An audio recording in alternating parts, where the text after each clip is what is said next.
which pawn do you push? White is winning, but pushing one of these pawns will win you the game, and pushing the other will lose you the game, although at first, the answer actually seems pretty simple. If you try pushing the f-pawn, black can run their king closer to try and catch you, and by the time you are only one square away from promotion, black actually does end up catching you, and you are simply losing here. That pawn is a complete goner. So it seems like the correct answer should be then pushing the h-pawn, although maybe not.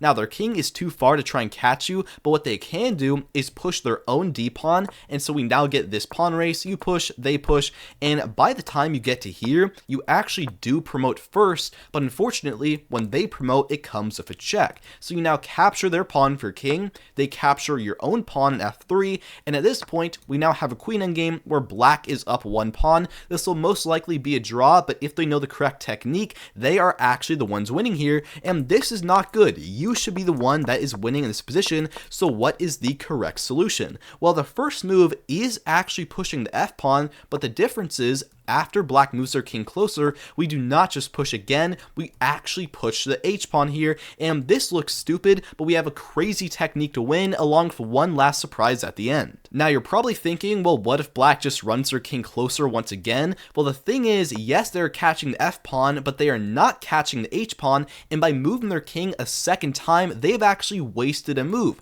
Now you go for that same pawn race, and this time you promote first, but they are actually still not promoting. So you now play queen d8, catch that pawn, and you are completely winning here. But they do have a better solution they can try. Instead of run their king closer right here, they can try pushing the d pawn instead. But you now do the same thing. You push the f pawn and threaten to push up and promote. They have to run their king closer to stop you. You now push the h pawn, and once again here, they're going to push the d pawn, and we get the same thing once again. You push the f pawn, they move their king. You push the h pawn, they move the d pawn, and by the time we get here, black runs their king closer. We push, and this is the critical position. By the time they're one square from promoting, do not just promote the h-pawn right away. It does not come with a check. It is losing. Instead, promote the f-pawn first, sacrificing the queen, so that when you promote, this comes with a check, and at this point, you can go ahead and stop that pawn, and you are completely winning.